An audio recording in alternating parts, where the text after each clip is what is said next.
नमस्कार, स्वागत है आप सभी का। आप देख रहे हैं एबीसी 24। मैं हूं आपके साथ श्रवण तंबोले। इस बुलेटिन में देखेंगे अगले आधे घंटे मध्य प्रदेश की तमाम बड़ी खबरों को विस्तार से, लेकिन शुरुआत करेंगे इस वक्त की एक सबसे बड़ी खबर के साथ। भोपाल से खबर, जहां पर कल डॉक्टर मोहन यादव का मंत्रिमंडल का विस्तार हो सकता है। दोपहर 3:30 बजे मंत्रिमंडल का विस्तार हो सकता है। दिल्ली से लौटकर राजभवन जा सकते हैं सीएम।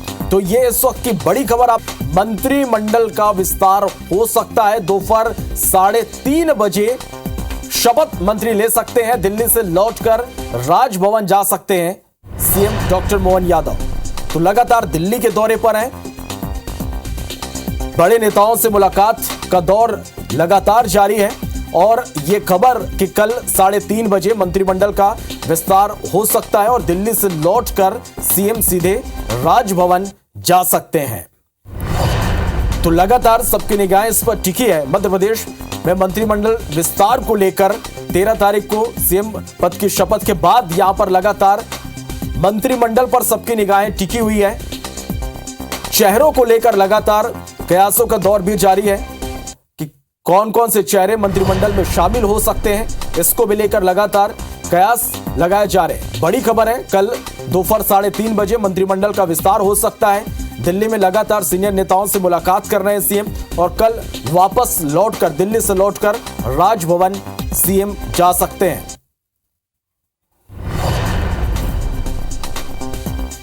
तो ये बड़ी खबर आप तक हम पहुंचा रहे हैं। कल दोपहर 3:30 बजे मध्य प्रदेश में मंत्रिमंडल का विस्तार हो सकता है।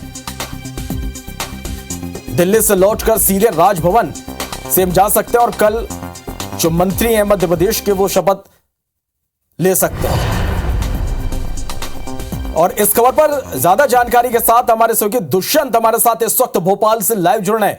दुष्यंत, बड़ी खबर निकलकर सामने आ रही है कि कल 3:30 बजे मंत्रिमंडल का विस्तार हो सकता है। आपके पास क्या जानकारी, क्या अपडेट इस पर?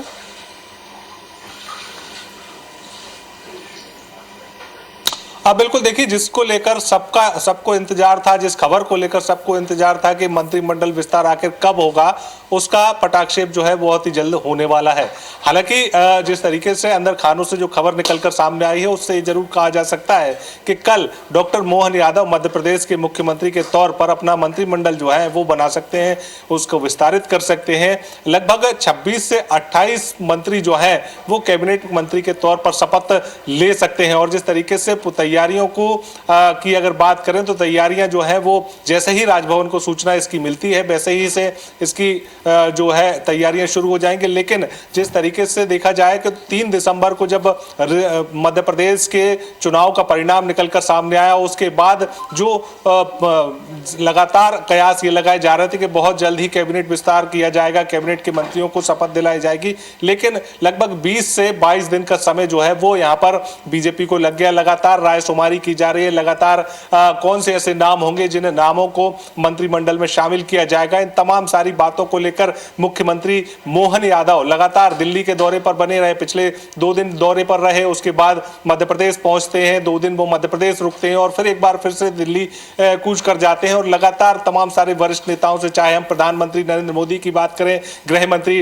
अमित शाह की बात करें या फिर रक्षा मंत्री राजनाथ सिंह की बात करें, तो ऐसे तमाम सारे केंद्रीय मंत्रियों से उन्होंने मुलाकात की है। संसद के जो स्पीकर हैं ओम बिरला, उनसे भी मुलाकात की है और अनुराग ठाकुर से भी मुलाकात करके उन्होंने तमाम सारी जो खेलों की गतिविधियों को बढ़ावा देने की बात है वो भी करी है। लेकिन इसके साथ ही तमाम सारे जो संगठन के लोग थे, तमाम सारे जो बड़े वरिष्ठ नेता हैं, उनसे भी मंत्रिमंडल को लेकर रायशुमारी की है।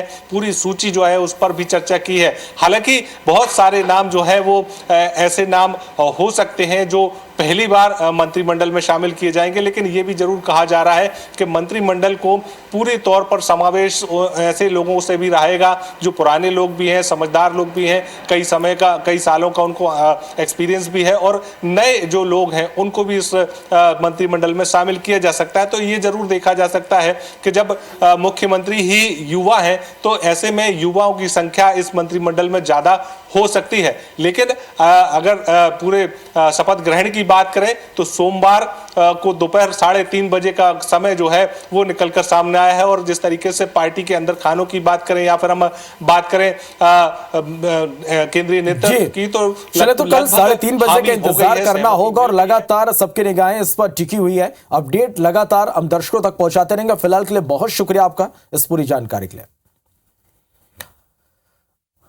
बढ़ते आगे, दिल्ली से बड़ी खबर, जहां सीएम डॉक्टर मोहन यादव ने राष्ट्रपति से मुलाकात की। राष्ट्रपति द्रौपदी मुर्मू से मुलाकात सीएम डॉक्टर मोहन यादव ने की है। राष्ट्रपति भवन में शिष्टाचार भेंट हुई। तस्वीरें हम आप तक पहुंचा रहे हैं। एक और तस्वीर आप देखिए, सीएम डॉक्टर मोहन यादव ने लोकसभा स्पीकर से भी मुलाकात की है। सीएम डॉक्टर मोहन यादव ने लोकसभा स्पीकर से मुलाकात की। ओम बिरला से उनके आवास पर मुलाकात हुई। तो दिल्ली दौरे के दौरान लगातार देखिए मुलाकातों का दौर जारी है। राष्ट्रपति द्रौपदी मुर्मू से शिष्टाचार भेंट सीएम डॉक्टर मोहन यादव ने की। तो दूसरी तस्वीर आप देख पा रहे हैं, जहां लोकसभा स्पीकर ओम बिरला से भी उनकी मुलाकात हुई है। दिल्ली के दौरे पर है मध्य प्रदेश के मुख्यमंत्री सीएम डॉक्टर मोहन यादव। केंद्रीय खेल मंत्री अनुराग ठाकुर से भी उनकी मुलाकात हुई है और इस दौरान खेलो इंडिया गेम्स को लेकर चर्चा हुई। इसके साथ ही मध्य प्रदेश के युवाओं को खेलों के लिए प्रोत्साहित करने पर भी उनसे चर्चा हुई है।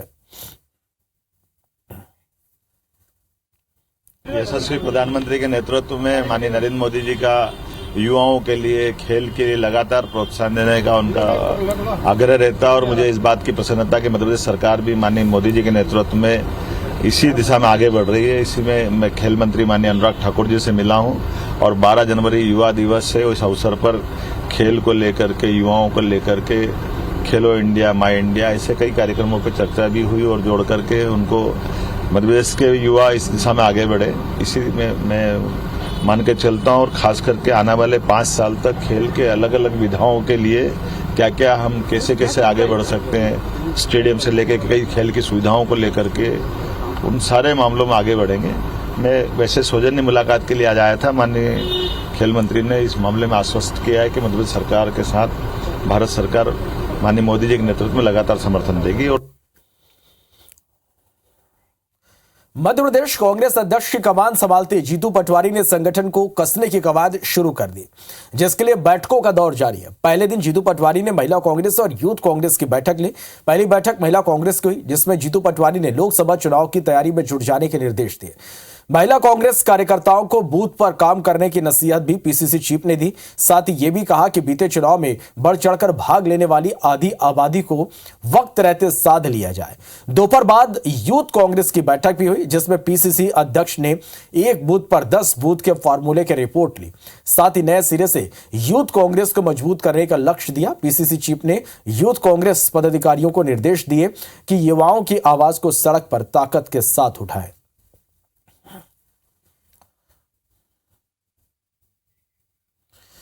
तो मध्य प्रदेश में बीजेपी के यूथ ब्रिगेड यानी युवा मोर्चा ने भी लोकसभा चुनाव की तैयारी शुरू कर दी है और इसके लिए रविवार को भोपाल स्थित बीजेपी के प्रदेश कार्यालय में युवा मोर्चा की प्रदेश स्तरीय बैठक हुई, जिसमें लोकसभा चुनाव के लिए अगले 4 महीने की कार्य योजना तैयार की गई। बैठक में प्रदेश अध्यक्ष वीडी शर्मा, संगठन महामंत्री हितानंद शर्मा, युवा मोर्चा के प्रदेश अध्यक्ष वैभव पवार समेत बड़ी संख्या में मोर्चा के पदाधिकारी और जिला अध्यक्ष मौजूद रहे। बताया जा रहा कि नए साल यानी 1 जनवरी से युवा मोर्चा लोकसभा चुनाव को लेकर ग्राउंड पर नजर आने लगेगा।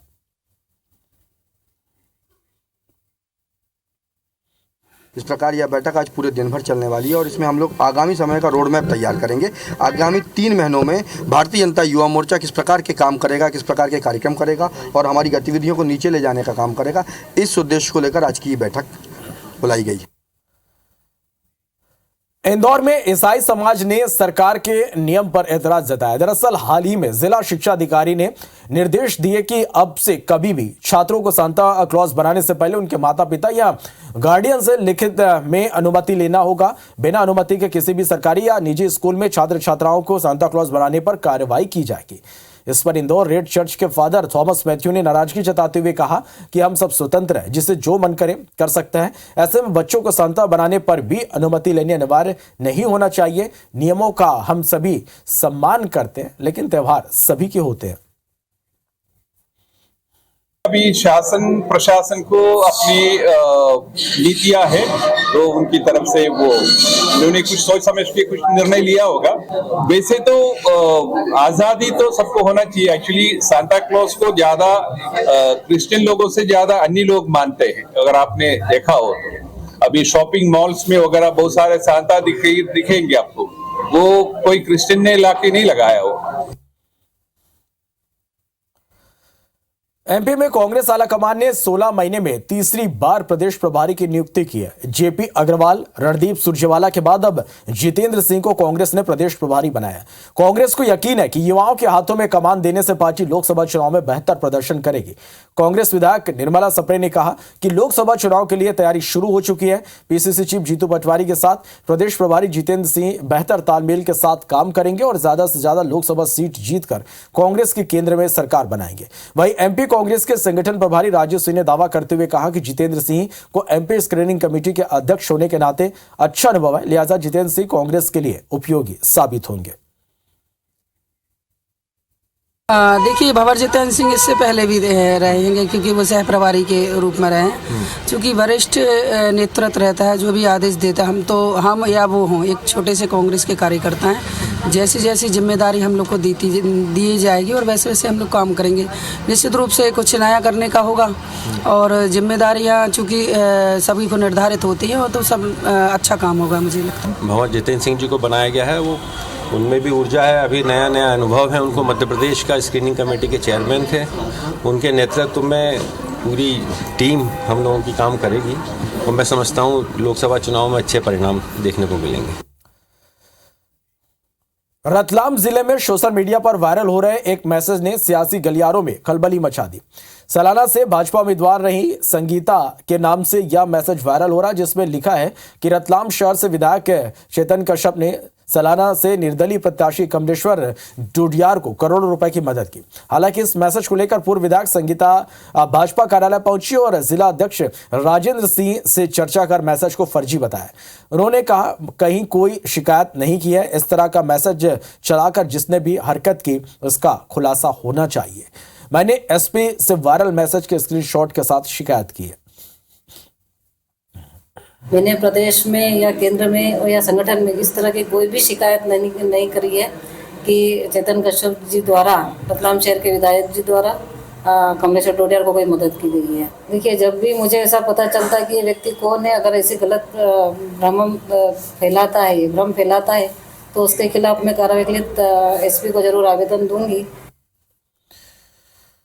इंदौर के हुकुमचंद मिल मजदूरों के अच्छे दिन लौट आए हैं, जिसकी शुरुआत कल से होने जा रही। दरअसल कल मुख्यमंत्री डॉक्टर मोहन यादव इंदौर प्रवास पर रहेंगे। इस दौरान वे सभी मजदूरों से रूबरू होकर उनके हक का पैसा देने की शुरुआत करेंगे। अपनी लड़ाई को लेकर मिल के मजदूरों का क्या कुछ कहना है, उसको जाना हमारी संवाददाता निहारिका शर्मा ने। इंदौर के हुकुमचंद मिल के मजदूरों का इंतजार आखिरकार खत्म होने वाला है। कल यानी कि सोमवार को एक नया सूरज उगेगा, जिसके पहले आज रविवार को इन सभी मजदूरों की साप्ताहिक बैठक का आखिरी दौर चल रहा। इसके बाद अगर हम देखें तो ये जो दौर है आज खत्म हुआ है। अब से ऑफिशियली तौर पर इन लोगों की बैठकों का जो दौर था वो खत्म हो चुका है। अब किसी भी तरह की ऑफिशियल चर्चा जो रहेगी वो जरूरत नहीं पड़ेगी, क्योंकि कल यानी कि सोमवार को सभी को उनका पैसा मिलने वाला है। इसके चलते आज रविवार को यहाँ पर आखिरी बैठक हुई। कितनी बैठकें यहाँ पर हो चुकी है, 32 साल की लड़ाइयाँ किस तरह से लड़े हैं, ये सभी चर्चा आज हम यहाँ पर मौजूद लोगों से करेंगे। 32 वर्षों का संघर्ष रहा है ये मिल बंदी के बाद, और ये भगवान श्री राम जी का वनवास भी 14 वर्ष में समाप्त हो गया था, लेकिन मजदूरों को पैसे मिलने में 32 वर्ष लगे। आज मजदूर खुश है कि चलो देर से मिला न्याय, तो अन्याय तो होता है, लेकिन ठीक है, माननीय उच्च न्यायालय ने जो कर दिया हमारे पक्ष में, हम आज हमारा मजदूर पूरी तरह से खुश है। आज 1650 बैठक हुई यहाँ पे, और आज हमने घोषणा कर दी कि आज के बाद अगली बैठकें कभी भी नहीं होंगी। तो शिवंश जी, आपकी आवाज़ सब तक पहुंची है, क्योंकि मजदूरों की लड़ाई में सभी लोग यहाँ पर इंक्लूडेड थे। धारीवाल जी, आपसे जानना चाहूँगी, सबने मिल करके इस संघर्ष को आगे बढ़ाते हर तरह का संघर्ष करा। 2006 में हमारे माननीय हमारे एडवोकेट ने 2 अरब 29 करोड़ रुपए का क्लेम भी मंजूर करवाया उसमें। तो 200 हिंदुस्तान के अंदर कहीं भी इतना बड़ा क्लेम किसी मजदूरों को नहीं मिला है। और इतने 32 सालों का टेक्सटाइल में कहीं भी हिंदुस्तान के अंदर इतना बड़ा संघर्ष नहीं हुआ है। सभी के लिए एक नया सूरज उगेगा, सभी के जीवन में एक बार फिर से खुशियां लौटेंगी और आगे किस तरह से इन लोगों का काम होगा, किस तरह से इन लोगों को बकाया राशि इन तक पहुंचाई जाएगी, भुगतान किया जाएगा, ये सब भी IBC 24 आपको लगातार बताता रहेगा। बने रहिए हमारे साथ। कैमरा पर्सन नंदन सिंह पवार के साथ मैं निहारिका शर्मा, IBC 24 इंदौर। जबलपुर के HDFC बैंक के अलग अलग ब्रांचों से खाता धारकों को नकली जेवर रखकर 2 करोड़ का लोन देने का मामला सामने आया, जिसके बाद बैंक की ओर से मामले की शिकायत जबलपुर पुलिस से की गई। बैंक की शिकायत पर पुलिस ने जेवरों की शुद्धता की जांचने वाले 2 लोगों को गिरफ्तार कर जांच शुरू कर दी। दरअसल HDFC बैंक की ओर से दी गई शिकायतों में कहा गया कि बैंक की सिविल लाइन, आधार ताल, रांझी, धनवंतरी नगर और तिलहरी शाखा से सोने के जेवर गिरवी रखकर लोगों को गोल्ड लोन दिया जाता है। इसी बात का फायदा उठाकर करीब 83 लोगों ने फर्जी बैंक खाता अलग अलग ब्रांचों में खुलवाकर नकली जेवरों को दिखाकर करीब 2 करोड़ रुपए का लोन ले लिया और लापता हो गए। इन्वेस्टिगेशन में बैंक के द्वारा नियुक्त जो वैल्यूअर है उसका जरूर इन्वॉल्वमेंट लग रहा है, क्योंकि जितने भी 83 अकाउंट होल्ड हैं उन सब में फर्स्ट वैल्यूअर वो सेम पर्सन था। तो हम लोग उस पर और इन्वेस्टिगेट कर रहे हैं, जो भी लीगल एक्शन ले रहे हैं। ये लगभग 1.5 से 2 करोड़ का एग्जैक्ट अमाउंट मुझे क्लियर है। इंदौर में उद्योगपति से धोखाधड़ी का मामला सामने आया। शादी के 5 साल बाद पता चला पत्नी तलाकशुदा है। हरियाणा के इंजीनियर से शादी हुई थी, वहीं 2018 में उद्योगपति से शादी हुई। उद्योगपति ने पत्नी के खिलाफ अब माफ केस दर्ज करा दिया है। भंवरकुआ थाना में केस दर्ज कराया, धोखाधड़ी का केस दर्ज किया गया। पुलिस मामले की जांच कर रही है। अमित कनौड़िया द्वारा जिस लड़की से शादी की गई थी वो पूर्व से शादीशुदा थी, और ये बात उसने अपने जब सर्टिफिकेट बनवाया शादी का तो उसमें ये बात नगर निगम में जो एफिडेविट पेश करते हैं उसमें ये बात छुपाई थी कि मैं पूर्व से शादीशुदा हूँ, तलाकशुदा हूँ। तो उस आधार पर जांच में पाया गया कि इसके द्वारा 420 का अपराध किया गया, जिसमें अपराध पंजीबद्ध करके विवेचना की जा रही है। राजस्थान का निवासी उनके साथ शादी की थी, जिससे इनका तलाक हो गया था। अभी 3-4 साल पहले इससे अमित कनौड़िया से हिंदू रीति रिवाज से इसकी शादी हुई थी। इंदौर में चोर गिरोह सक्रिय है। कई छात्र छात्राएं चोर गिरोह के शिकार हुए। हॉस्पिटल और मेडिकल कॉलेज के छात्रों के फोन चोरी की खबर है। CCTV में चोरी की वारदात कैद हुई। पुलिस आरोपी की तलाश में जुट गई है। तो तस्वीरें आप देख पा रहे हैं इंदौर में किस तरह से चोर गिरोह पूरी तरह से सक्रिय है। हॉस्पिटल के छात्रों के लगातार यहां पर फोन चोरी हो रहे थे। CCTV में चोरी की वारदात कैद हुई है, जिस वक्त आप देख पा रहे हैं। अभी CCTV फुटेज के आधार पर पुलिस जांच में जुटी हुई। कई छात्र छात्राओं के फोन यहां से चोरी हुए। हॉस्पिटल के छात्रों के फोन लगातार यहां से चोरी हो रहे थे।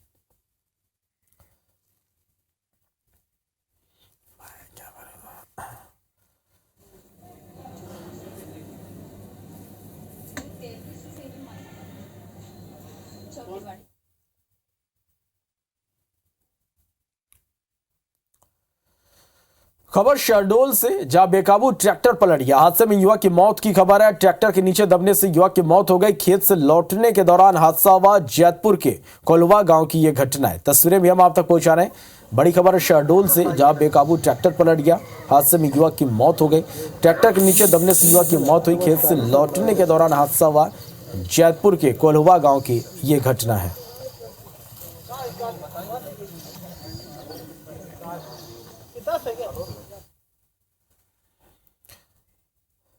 ग्वालियर में प्रेम प्रसंग के शक के चलते पति ने अपनी पत्नी की हंसिया से हमला कर उसे मौत के घाट उतार दिया। पत्नी मोबाइल पर किसी युवक से बात करती थी, जिसे लेकर पति उस पर शक करता था, टोकता था, जिसे लेकर दोनों के बीच हमेशा विवाद होता था। घटना जनकगंज थाना क्षेत्र की गोल पहाड़िया स्थित बिजली घर रोड के। आरोपी पति को हत्या के बाद बेटे और उसके मामा ने पकड़ लिया और पुलिस के हवाले कर दिया। पुलिस ने आरोपी पति को गिरफ्तार कर लिया है।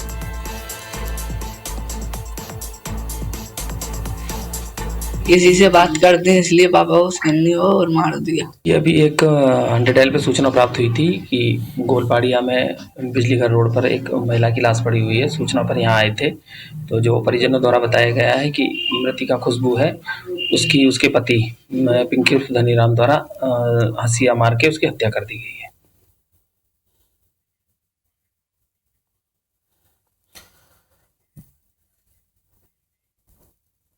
चलिए, तो एक सनसनीखेज मामला यहां से निकलकर सामने आया। चरित्र संदेह में पति ने पत्नी की हत्या कर दी। अब पुलिस ने आरोपी को गिरफ्तार कर लिया। बढ़ते आगे, इंदौर शहर में एक बुजुर्ग महिला की हत्या केवल इस बात पर कर दी गई कि उसके पालतू कुत्ते ने आरोपी पर भौंका था और इस बात से नाराज आरोपी ने महिला को पेट में लात मारकर मौत की घाट उतार दिया। हत्या की सूचना मिलते ही पुलिस ने आरोपी को अपने गिरफ्त में ले लिया। दरअसल पूरा मामला इंदौर के आजाद नगर थाना क्षेत्र के शांति नगर का है, जहां पर शनिवार रात एक बुजुर्ग महिला की उसी के घर में लाश मिली थी, जिसके आसपास काफी खून पड़ा हुआ था।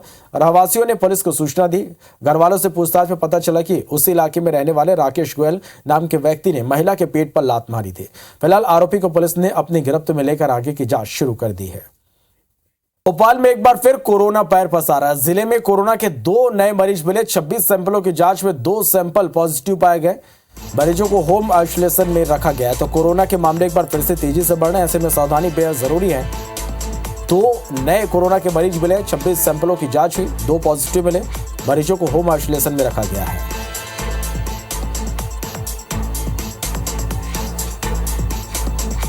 तो मध्य प्रदेश में एक बार फिर कोरोना के मामले तेजी से बढ़ रहे हैं, ऐसे में सावधानी बेहद जरूरी है।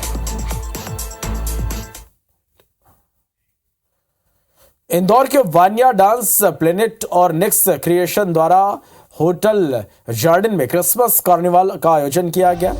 25 दिसंबर को होने वाले इस इवेंट की तैयारियां लगभग पूरी है।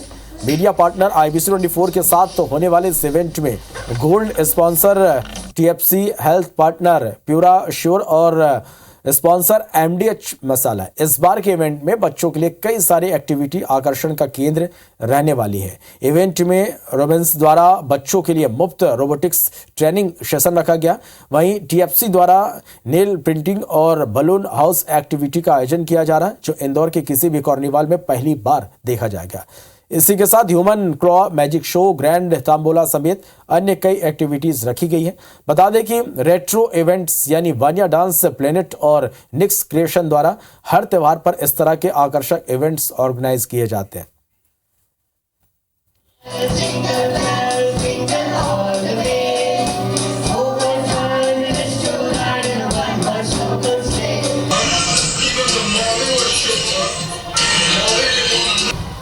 कल का जो कार्निवाल है वो is purely based on the children's के लिए फन एक्टिविटीज़ है, बहुत सारी फन एक्टिविटीज़ है। और TFC is only for the children's and teenagers. TFC is made by the 2 engineers. तो हम लोगों ने बहुत सारी नई नई चीज़ लाए हैं इस इंदौर शहर में, जो पहले कभी नहीं आई है। हमने आर्केड गेम्स और सॉफ्टवेयर डिज़ाइन का एक बहुत अच्छा सा मिला के बनाया है, जहाँ पे बच्चे खूब एंजॉय करते हैं। बेसिकली मैं कहूँगा कि यहाँ पर एक पूरा रोबोटिक वर्ल्ड क्रिएट किया जा रहा है, जो शायद मैं कहूँगा कि पूरे विश्व भर में पहली बार ऐसा होने वाला है कि जहाँ पर बच्चे सिर्फ आकर के देखेंगे नहीं, यहाँ पर सीखेंगे भी। यहाँ पर ड्रोन्स होंगे, जो कि इंडोर ड्रोन्स, जो कि पहली बार DIY ड्रोन्स बनाने सिखाए जाएंगे। चलिए, इसके साथ फिलहाल इस बुलेटिन में इतना ही। आगे देखेंगे हमर बानी हमर कोट। नमस्कार।